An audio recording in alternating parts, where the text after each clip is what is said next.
Love in the Wild West always comes unexpectedly, like the twists and turns of the Red Desert. If you want to listen to all the fiery love stories under the sunset of the Wild West with me, please subscribe now. When the channel reaches 1,000 subscribers, I will send you a secret love story that no one has ever heard before. The wind howled across the Wyoming prairie, whipping up the thin layers of snow that blanketed the ground. Caleb Boone sat by a dying fire in a small log cabin isolated in the wilderness. A man in his 40s, a Civil War veteran, accustomed to long, lonely nights. His life was simple: herding cattle, mending fences, cooking a simple meal, then falling silent. But this night was different. The wooden door shook with the force of the wind. The cracks in the wall creaked. Caleb had learned to ignore the sounds. It wasn't the wind that startled him, but the creaking of the porch floor, heavy, slow, unlike any wind he'd ever heard. He jumped up, his familiar hand reaching for the rifle at his bedside. The room was dark, except for the sound of the wind. Caleb walked slowly, his muscles tensed, as if from years on the battlefield. He struck a match, holding it close to the lantern wick. The golden light flared up, casting long shadows across the four old walls. And when he turned around, his heart skipped a beat. On the bed he had just left, under the rough covers, two figures were huddled together. The light revealed tired, youthful faces, tan skin, and long, tangled black hair. Two Apache girls, one in her early 20s, her eyes sharp, the other smaller, trembling like a fledgling. Caleb pointed his gun, his voice hoarse. "Get out of there." Neither of them moved. The older sister held the younger one tight, her deep black eyes staring straight at him, no pleading, no resistance, just a look of exhaustion but determination. The younger one huddled against her sister's chest, her whole body trembling. Caleb took another step, intending to pull them out of bed, but the lantern light revealed their bloody, cracked feet from the frost. Their clothes were torn, their shoulders bruised, their cheeks smeared with dirt. A flicker of hesitation crossed his eyes. In war, Caleb had left his enemies to die on the side of the road to save his own life. But now, in this cold cabin, he was facing not enemies, but two exhausted young women. He gritted his teeth, lowered the gun, and yanked the thick blanket from the foot of the bed toward them. "Okay, stay there. But don't touch me. You have to leave tomorrow morning." The older sister nodded slightly, hugging her younger sister tighter. The light fell on their faces, tired but safe for the moment. Caleb turned and sat down in a chair by the fire, the gun still resting across his lap. He heard the shaky breathing behind him, mixed with the sound of the storm outside. That night, for the first time in years, Caleb wasn't just guarding an empty house. He was guarding the secret that had just barged into his life. And he knew that tomorrow morning, things would be different. Dawn was a cold gray over Wyoming. The snow was thick on the porch, and the wind howled last night was just an echo. Caleb Boone opened his eyes from the wooden chair where he had dozed. His body was tired, but his mind was heavier. He turned to the bed where he belonged and saw the two Apache girls still huddled under the covers, breathing evenly, their faces dirty but rarely peaceful. Caleb stood slowly, years of habit making him check his gun first. The rifle was still within reach. Placing his hand on the barrel was his way of reminding himself.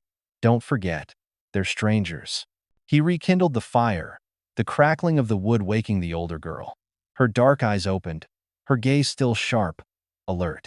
She gently shook her sister, whispering a sentence in her native tongue. The younger girl sat up, pulling the blanket over her tattered shoulders. Caleb put the coffee pot on the stove, his voice low and firm. "Where are you going? In this state?" No one answered. The older sister just pulled her closer, as if afraid he would chase her away immediately. Caleb frowned, moving closer. The morning light clearly showed the bruises along her arms. Her feet were cracked and red, so swollen that every step she took bled. Caleb suddenly sat down, rummaging through the wooden box for the ointment and some clean cloths. "Give me your foot," he said, his voice dry. They both hesitated. The younger sister pulled her foot back, but Caleb didn't take his eyes off her. The older sister finally nodded, placing her younger sister's cracked foot in front of her. Caleb silently applied the medicine, wrapped it in cloth. His calloused hands, accustomed to horses and guns, now did meticulous work, as if he had forgotten he was a soldier himself. The younger sister frowned, hissing softly. The older sister held her younger sister's hand tightly, her eyes fixed on him. In a moment, Caleb understood. These were more than just two lost men. They were fleeing something more terrible than a blizzard. He poured coffee into a ceramic cup, set it before them, and then handed them a piece of dry bread. The younger sister looked at him hesitantly. Then, when she was sure he wouldn't pull it back, brought it to her mouth with a trembling hand. Tears ran down her cheeks as the warmth spread to her stomach. The older sister took it too, ate slowly, her eyes still wary. "Name?" Caleb asked briefly. The older sister was silent for a long moment, then touched her chest. "Ayana." She gently tugged on her sister's hand. "Dakota." Caleb nodded, his voice as hoarse as the cold breath outside. "Caleb Boone." Ayana repeated the name, pronouncing it awkwardly, but clearly. Something different flashed in her eyes, not quite trust, but no longer just fear. The silence stretched. Caleb took his gun, sat down in his chair, and watched them closely. A fierce debate raged in his mind. Chase them away and keep the peace? Or keep them here and invite trouble? He knew the sister's presence was no accident, and if anyone was tracking them, they would find his cabin sooner or later. The crackle of the fire in the kitchen revealed the bruises on Ayana's shoulders and the resilience in the Apache girl's eyes. Caleb tightened his grip on his gun, then sighed softly. The seeds of a decision were beginning to take root in his heart, though he wasn't ready to admit it. The first day after the storm opened, not with peace, but with suspicion and the stirring of an invisible thread. And Caleb Boone knew it was only just beginning. The cabin stood alone in the white Wyoming. The storm had subsided, but the cold wind still whipped against the wooden walls, making the house shake slightly. Caleb Boone pulled the blankets from the floor where he had lain for the past 2 nights. His bed now belonged to 2 Apache girls. Every time he turned, he still reached for the gun across his chest.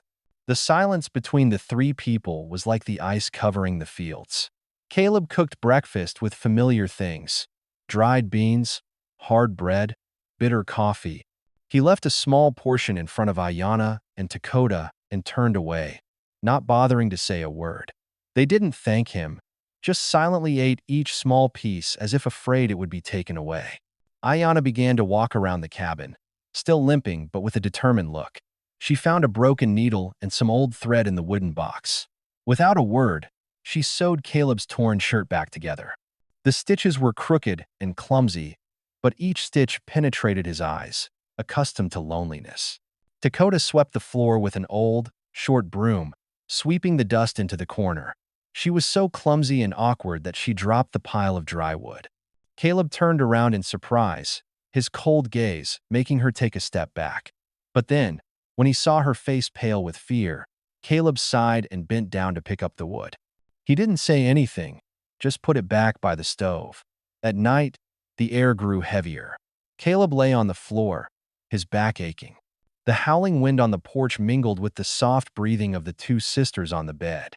He tossed and turned, unable to sleep even with his eyes closed. In the darkness, the image of cracked feet and sad black eyes kept appearing. Sometimes, he wondered, am I crazy? Why don't I chase them away? The answer was never clear.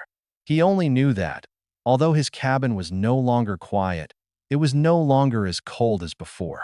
On the 3rd day, when Caleb went out to the stable, he caught a glimpse of Dakota holding a handful of hay, clumsily handing it to the old horse. It neighed softly, nuzzling its head into her hand. A small smile flashed across her face, making Caleb pause. How long had it been since he had seen a smile in this house? Ayana sat by the window, her eyes following the distant trail. Caleb knew she was on the lookout, afraid that her pursuer would appear. It was the tense silence that convinced him of his warning. This fragile peace was only temporary. On the 3rd night, Caleb finally spoke, his voice hoarse as the wind howling. "Where are you girls? Going after your wounds heal?" Ayana looked straight at him, her eyes unwavering. "Far, away from them." Dakota huddled close to her, silent. Caleb didn't ask any more questions, just nodded slowly. A strange feeling rose in his heart, pity mixed with a responsibility he never wanted to accept. The small cabin now had 3 people, 3 pasts, 3 lonelinesses. They lived under the same roof, but each kept a distance like ice that had not melted. Caleb knew clearly. This distance would sooner or later be tested. The morning sun had just crept over the horizon, a cold light stretching across the misty white prairies. Caleb Boone took his hammer and went to the north fence, where he'd found some loose timbers from the week before. The horse's breath and the hammer's dry thud echoed through the air, as if the only company was the wind and the earth. But then he stopped.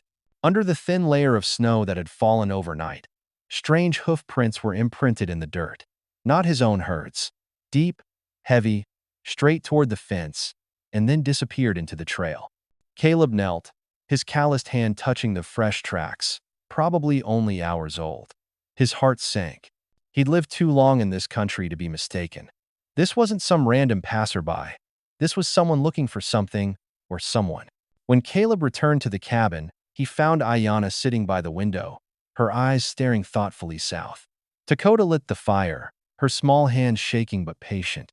Caleb stepped in, placing the rifle on the table, his voice heavy as stone. "Did anyone track you here?" Ayanna stiffened, her eyes darkening. There was a moment of silence. Then she nodded slightly. "Yes, they were after us." Dakota looked up, her eyes panicked. She was about to say something, but Ayanna put a hand on her shoulder, signaling silence. Caleb looked at the 2 sisters, anger simmering in his chest. This cabin was the place he had chosen to escape the war, to find peace after years of bloodshed. And now, that peace was being threatened by 2 strangers. He turned away, his hand tightening on the hilt of his gun. His cold mind screamed, "Shoot them out before it's too late." But then, the memory of his cracked feet and the desperate look in his eyes made him hesitate. That afternoon, Caleb repaired the fence with more vigilance than ever. Each hammer blow into the wood not only kept the cattle inside, but also kept the evil out. But deep down, he knew, rotten wood and a low fence wouldn't keep out the hunters. Night fell, and the cabin seemed to shrink into darkness. The wind howled outside, the snow pounded against the windows. Caleb sat at the table, cleaning each bullet, checking the chamber, his eyes gleaming coldly. Ayanna and Dakota were silent, just watching his every move. Finally, Caleb looked up, looking straight at Ayanna. "If they come back, I won't let them through this door." Those resolute words echoed in the small space, heavy as an oath. Ayanna squeezed her sister's hand, and in her deep black eyes flashed a fragile light. "Trust. And if you want to know what will happen when the real pursuers appear, don't forget to subscribe to the channel, leave a comment about where you are watching, and share this video. It is your support that helps the Wild West love stories continue to be told, so that we can relive the dusty West together. The dawn was softer that day, the weak sunlight filtering through the gray clouds, illuminating the snowflakes glistening on the cabin roof. Caleb Boone woke with a tired body, but a different feeling in his chest, heavy but no longer empty. He sat by the stove, cooking a simple pot of beans as usual, his eyes wandering absently toward the bed where the 2 Apache girls were still sleeping. Dakota was the first to wake. She jumped up when she saw Caleb watching, her eyes wide as if afraid of being scolded. Caleb nodded slightly, signaling her to sit down. A moment later, he saw Dakota sneaking out for an old broom, then hobbling to sweep the floor. Each step made her wince in pain, but she still managed to smile when she gathered some trash and put it in a corner. Caleb spoke slowly, his voice hoarse but no longer harsh. "No need to try so hard. Her leg isn't healed yet." Dakota bowed her head, but her eyes lit up when she knew he had noticed. Meanwhile, Ayanna took out a piece of Caleb's old army shirt that had been torn off the shoulder. She sat quietly by the window, mending each stitch.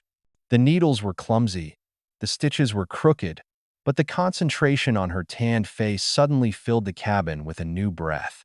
Caleb stood in the corner, his hand gripping the handle of his hammer. Then he let out an involuntary sigh. He stepped closer, his voice low. "Thank you." Ayanna looked up, her eyes slightly surprised. It was the first time she heard that word from his mouth. The cabin was no longer as tensely silent as before all morning. Caleb went to the stable to check, and when he returned, He saw Dakota sitting and holding the old horse's head, whispering in Apache.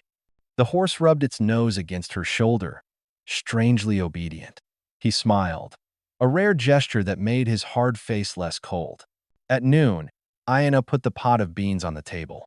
Caleb watched the two sisters slowly eat, and suddenly spoke. "Call me Caleb. No need for sir." The sentence made Takoda look up, his eyes widen, and then he burst into laughter. Ayana nodded slightly, her lips moving as she repeated, "Caleb." The call sounded stiff, but in the small cabin, it echoed like a thin string connecting three strangers. In the afternoon, Caleb took Ayana outside and showed her how to chop wood. He lifted the axe, made a solid strike, and then handed the handle to her. Ayana tried it, the first swing wobbly, almost falling. Caleb reached out to hold it, adjusting his posture. For a brief moment, their eyes met, one wary, one determined, but with a new light: trust. Night fell. The wind howled outside the porch, but inside the cabin, the fire burned steadily. Caleb sat cleaning his gun, Dakota mending the torn hem of his skirt. Ayana added more firewood. The cold space suddenly felt like home. Caleb looked at them, nodded slightly as if to himself. Maybe it's not so bad to have someone to share the fire with. He knew that out there, danger still lurked. But right now, in the small cabin, the first fragile trust had been laid, not with promises, but with quiet, simple gestures. And for Caleb Boone, it was something he had long lost. The Wyoming afternoon was a red sunset. Caleb Boone was retying the old hinges on the stable door when he heard the distant sound of hooves. The sound was steady and heavy, not a passing traveler. He put down his hammer, his eyes hardened. His blood rushed to his head as a soldier who had lived through war. Two riders approached from the western trail. The lead horse was tall, carrying a man with a dusty cloak and a neatly trimmed mustache. It was Marshal Kincaid, known throughout the land for his sharp eyes and his half-smiling, half-threatening mouth. Beside him was Jeb Dawson, a younger man with a rough face, his hand always hovering near a pistol. Caleb stood erect at the stable gate, neither advancing nor retreating. As they approached, Kincaid raised his hat, his smile faint. "Good afternoon, Boone. So far from town, it must be rare for anyone to visit you." Caleb didn't reply, just wiped the sweat from his forehead, his eyes like knives sweeping over them both. Dawson squinted, glanced around the yard, as if searching for something. "We're tracking," Kincaid said slowly. "There are two young Apache girls, one in her 20s, the other younger. Have you seen them by chance?" In the cabin, Ayana and Dakota held their breaths. They had heard the hooves, now they could hear every word. Ayana held her sister's hand tightly, her eyes tense. Caleb glanced quickly at the half-closed cabin door, then turned back to look straight at Kincaid. His voice was cold as steel. "I'm here alone." At that moment, the wind stopped. Kincaid chuckled, but it wasn't a happy laugh. "Really? Odd. The tracks around here said otherwise." Caleb put his hand on the rifle propped up against the fence. Dawson lifted his chin, his eyes fierce. The air was as tense as a string. One wrong move, and the bullet could go off. Kincaid raised his hand, as if to slow Dawson down. "Don't get me wrong, Boone. We just want to take back what doesn't belong to you." Caleb took a step forward, his voice as deep as the wind whistling through a cliff. "This ranch belongs to me. Anyone who crosses the fence will not return alive." The warning fell like a stone. Dawson gritted his teeth, opened his mouth, but Kincaid stopped him. He looked at Caleb for a long time, then nodded. "We'll be back someday. Hopefully you'll be wiser by then." The horses spun around, hooves pounding the dry ground. Dust swirled, then faded into the dusk. Caleb stood still, rifle in hand, until they disappeared down the trail. He turned and saw the cabin door ajar. Ayana stood there, her figure as hard as stone, her eyes worried but determined. Dakota crouched behind her, trembling. Caleb sighed, lowered his gun. He stepped closer, speaking softly but firmly. "They will come back, but when they do, I will be here." Ayana looked at him for a long time, then nodded slowly. For the first time, there was a glimmer of unconcealed trust in her eyes. That night, the cabin was silent, but no longer a distant silence. It was the silence of people who knew they shared the same fate. And somewhere out there, the darkness was nurturing the footsteps that would soon return. That night, the cabin was engulfed in darkness. The fire had died down, leaving only the embers glowing like the eyes of a wild animal. Caleb Boone sat with his back against the wooden wall, his gun across his knees, his eyes wide open in the darkness. Every whistling wind on the porch, every rustle of a tree branch against the roof made him tense as if he were about to go into battle. Caleb's mind was filled with the images of Marshall Kincaid and Jeb Dawson. The promise of "we'll be back" still rang in his ears, sharper than any wind. He knew his fragile peace was over, but what troubled him most was the question, should he keep these two girls, when it was clear they would bring danger to his doorstep? Ayanna sat by the bed, her eyes still alert even though the darkness obscured most of her face. Dakota curled up in the blanket, shivering slightly with each whistling wind. Caleb glanced back, catching Ayanna's eyes fixed on him. Not a pleading look, but a waiting one. Finally, it was Ayanna who spoke, her voice low but firm. "If they come back, will you leave us?" The question was like a knife to the chest. Caleb did not answer immediately. He thought of the years of war, the comrades who died because he chose to stay silent or retreat. He had survived by leaving when necessary, accepting the price of being alone. But now, in this cabin, those eyes gave him no place to hide. He clenched his fists, his voice hoarse like burnt wood. "No, I will not leave you." Ayanna slowly nodded, her hand gently squeezing her sister's. Something rare flashed in her eyes' trust. Dakota raised his head, his large eyes gradually brightening in the darkness. Caleb took a deep breath. In that moment, he realized he had crossed a line. From now on, he was no longer the man who kept his peace alone. He had chosen a different path, a path that could bring storms to the door, but also a path that would not let his conscience live in silence again. That night, he still lay on the floor, but no longer out of vigilance. He lay there like a gatekeeper, listening to every breath in the cabin, as if to engrave in his heart that he was no longer alone. The next morning, the sky was gray, fog hung thick around the prairie. Caleb woke early, chopped wood, and lit the fire. Ayanna helped him, silent but coordinated. Dakota hobbled to fetch water from the well, a small smile flickering when Caleb nodded to her. Breakfast that morning was simple, just beans and hard bread. But as the three of them sat around the table, sharing bites, the cabin's atmosphere was different. It was no longer the owner and two strangers. It was a family, fragile but real. Caleb looked at the two sisters, then put down the cup, his voice resolute. "This is your home. From now on, no one is allowed to take it away." The words echoed in the cabin like an oath. Ayanna was silent, her eyes fixed on him, her lips moving slightly but not making a sound. Dakota bent down, tears glistening, but the first smile since arriving here was clear. Outside, the Wyoming sky was still cold, the wind still howled.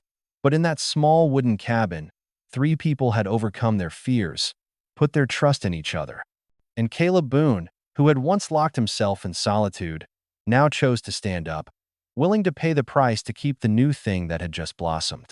Wyoming entered early spring, the snow slowly melting, revealing patches of damp earth around the log cabin. The wind was still cold, but the morning sunlight was more golden, stretching across the vast prairie. Caleb Boone woke early, as he had for years. But this time, he was not the only one. Ayanna sat by the stove, adding wood, keeping the fire burning steadily.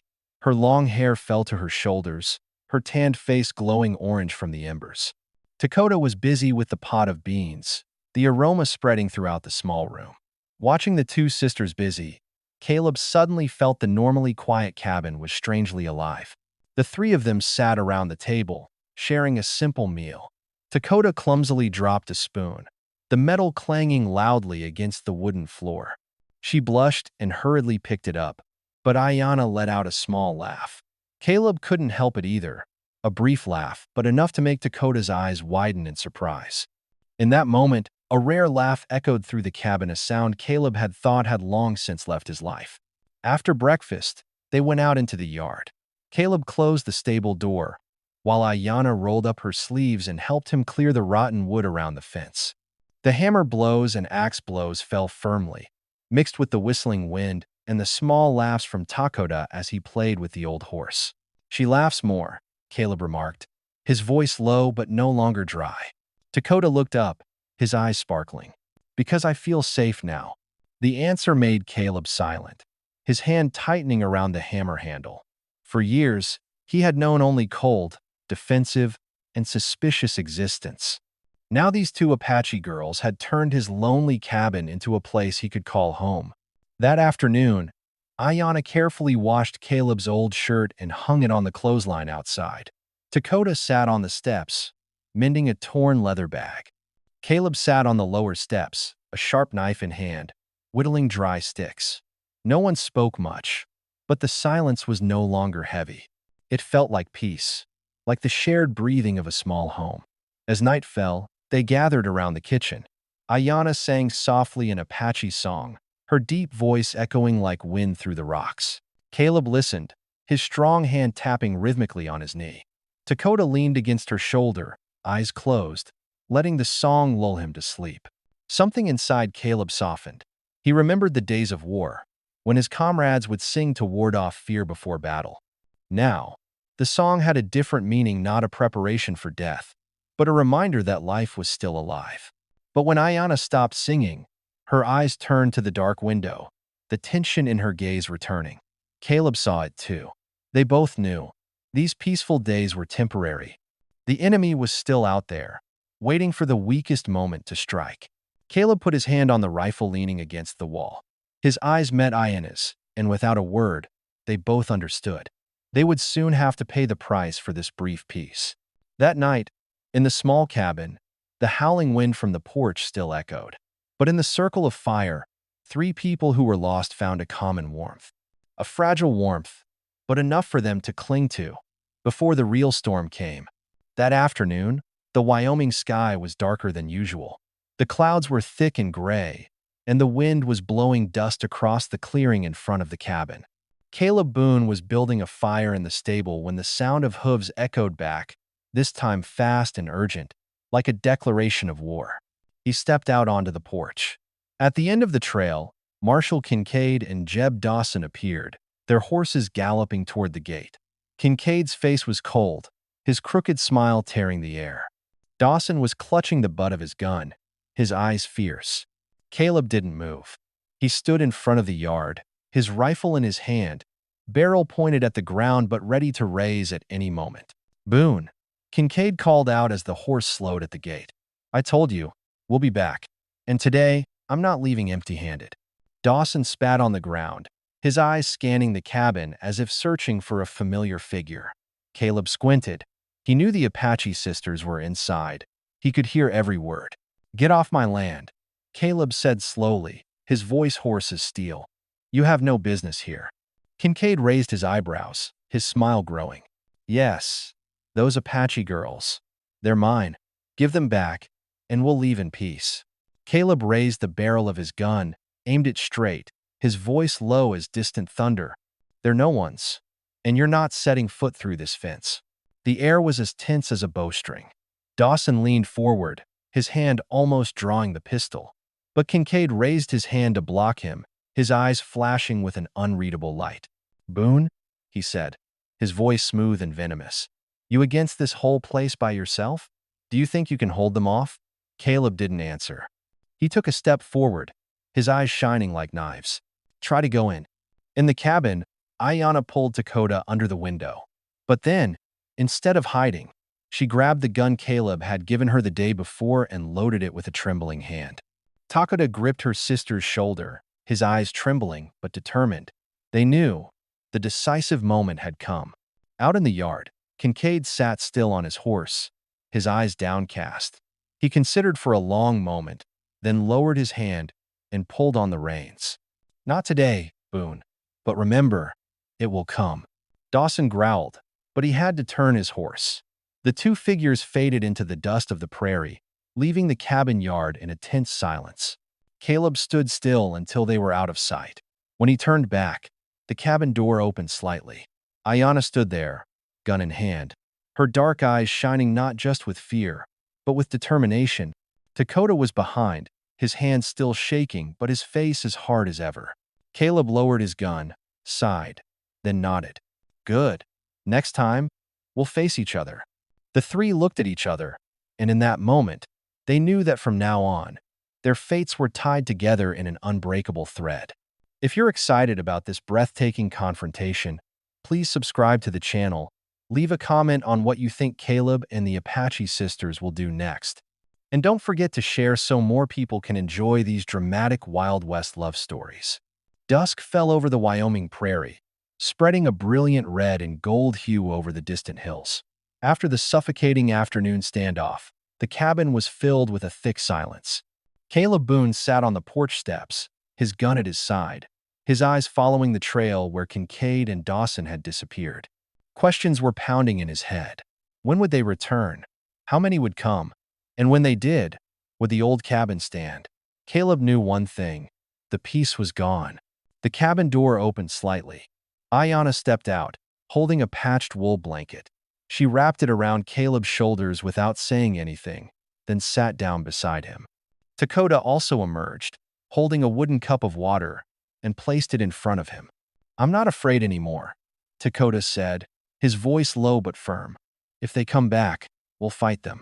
Caleb looked at her, saw in her dark eyes a courage beyond her years. He nodded slightly, then turned to Ayanna. She raised her face, letting the sunset light wash over her tanned face. You saved us, Ayanna whispered. But from today, it will not be just you protecting us. We will stand with you. Caleb was silent for a moment. A wall that had been built up inside him for years suddenly shook. He had thought his life had only one way to live, alone, free from all burdens. But now, the appearance of the two Apache girls had torn that shell apart, revealing a truth he did not want to admit. He needed them as much as they needed him. He placed his calloused hand on Ayanna's shoulder, his voice hoarse but firm. Then we swear, no matter what happens, no matter who comes, we will not abandon each other. Dakota raised his hand, overlapping it with his. Ayanna silently followed suit. 3 hands overlapped. The last light of the day reflected on them, as if marking an unbreakable covenant. In that moment, Caleb felt something long lost rise in his heart. Faith in a family. Not blood, but a family of choice, of promise. After that, they prepared together. Caleb repaired each door, reinforced the fence. Ayanna sharpened her old knife, practiced holding a gun under Caleb's strict but patient guidance. Dakota, though still weak, helped stack firewood, prepare water, did every little thing to feel useful. As night fell, the cabin was brighter than usual. The 3 of them sat around the fire, sharing their past painful memories that no one had dared to mention before. Ayanna told of their days on the run, Dakota of their constant hunger, and Caleb spoke for the first time of the war, of the fallen comrades he could not save. As the fire died down, Ayanna spoke softly. Pain brought us here, but from now on, we will not endure it alone. Caleb looked at the 2 sisters, his eyes, accustomed to darkness, suddenly shining with a different light. He nodded, his voice firm. This is our home, and no one can take it away. Outside, the sky was dark, but inside the cabin, faith had been forged by fire and oath. It did not dispel danger, but it gave them the strength to stand tall in the face of the coming storm. Before dawn had even broken, the Wyoming ground shook with the sound of galloping horses. Caleb Boone woke with a start, rifle in hand. Through the window, he saw 5 horses galloping down the trail, led by Marshal Kincaid and Jeb Dawson. They were back, and this time, not just a scare.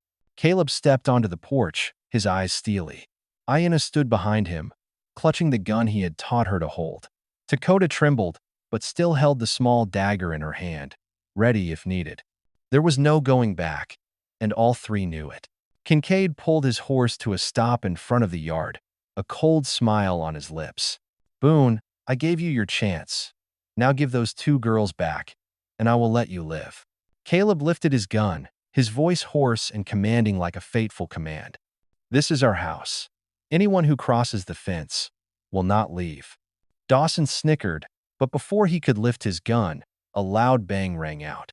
Caleb had fired first, the bullet plowing through his horse's hooves, forcing the animal to rear up, throwing Dawson to the ground. The farmyard erupted into chaos.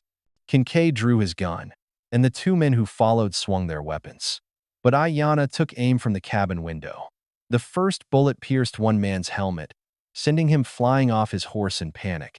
Caleb raced down the yard, shifting positions, his rifle clicking solidly. Dawson screamed, lunging for the cabin door, but Dakota stood in his way. Her hands were shaking, but she held her knife straight out, her eyes as tight as a bowstring. Dawson paused for a moment, and in that moment, Ayanna fired from behind, forcing him to fall with a scream of pain. Kincaid saw his men disintegrate, his face red with anger. He leaped from his horse, marching straight toward Caleb, gun pointed horizontally. "Boone, you'll die here." The two men faced each other in the dusty yard. Caleb didn't retreat, nor did he shoot. He walked straight forward, eyes blazing. "I've lost everything, Kincaid. But this time, I won't let anyone take my family from me." He roared, pulled the trigger. But Caleb was faster, the rifle going off, knocking Kincaid to the ground. Dust covered his motionless body, and the yard fell silent. There was only the sound of the wind howling through the fence, and the pounding of the hearts of three people who had just crossed the line between life and death. Caleb breathed heavily, lowered his gun, and turned back toward the cabin. Ayanna was still standing there, eyes wide, and Dakota was trembling, but his hands refused to let go of the knife. He stepped forward, placing a hand on each of their shoulders, his voice hoarse but firm. "It's over. From now on, no one can separate us again." Ayanna nodded slowly, tears glistening but her gaze determined. Dakota burst into tears, hugging her and Caleb tightly, allowing himself for the first time to believe that this safety was real. The sunset that day cast a fiery red glow over the small farm. The wooden fence was scorched, the ground was still streaked with footprints and bullet holes. But inside the cabin, the fire burned brightly, radiating warmth. Caleb Boone, the man who had buried himself in solitude, now sat with the two Apache sisters by the stove, listening to laughter mixed with tears. They had not only survived, they had chosen each other, and in that choice, a new family was born. Out there, the West was still harsh, full of danger. But from today, those three people knew that no matter what storms came, they would stand together until the end.